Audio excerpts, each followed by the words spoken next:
Good morning, Pat. I'm going to be talking about TKO this morning.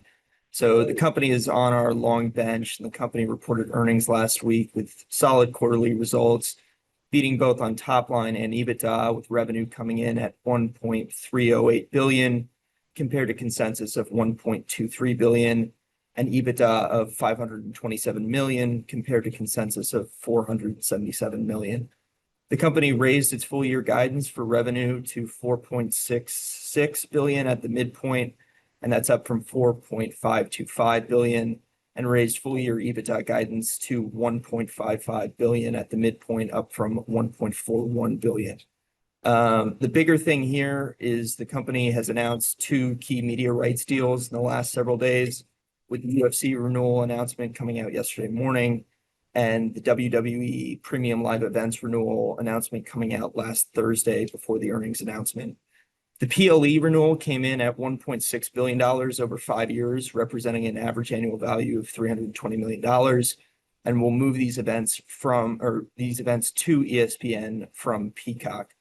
The initial reaction to the WWE deal was negative, as the new agreement represents a step up of 1.6x. And TKO has typically been targeting these step ups closer to 2.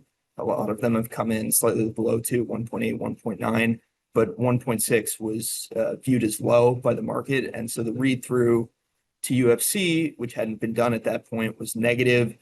But it's important to point out with the WWE PLE deal specifically that it's not exactly an apples to apples comparison. The new deal with ESPN does not contain everything that was in the original deal with Peacock.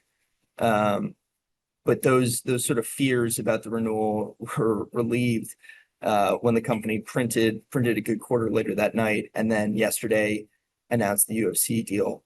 So with the UFC announcement or renewal, the headline number is 7.7 billion over 7 years. That comes out to $1.1 billion a year. And the deal will move the UFC to Paramount Plus starting in 2026, with select fights broadcast on CBS as well. The deal represents a blended step up of about 2.1 times, which is, again, positive just in that context I laid out earlier around sort of the target that TKO has typically been targeting for their media rights.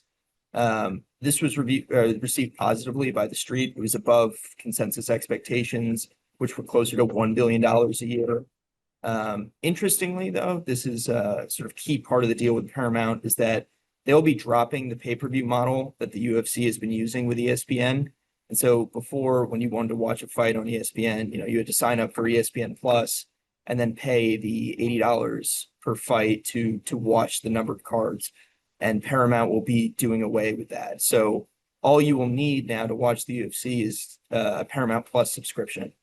And so we view this deal positively, as UFC managed to achieve its monetization goals with the UFC, while also likely driving audience expansion, as the pay-per-view paywall is being removed and replaced with a more accessible monthly subscription.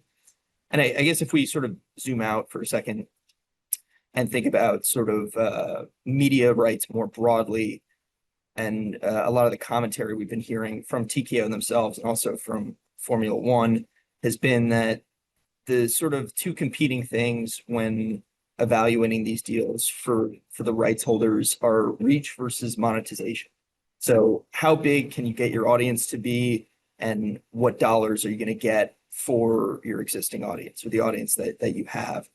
And with, we heard a lot of commentary around the WWE deal, and even Formula One's philosophy with MotoGP, is that at least for those properties, they were prioritizing reach right now over monetization.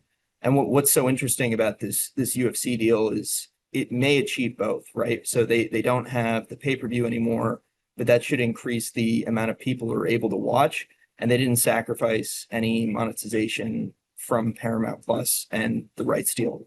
So overall, very positive, Pat. And that's all I have, unless you have any questions.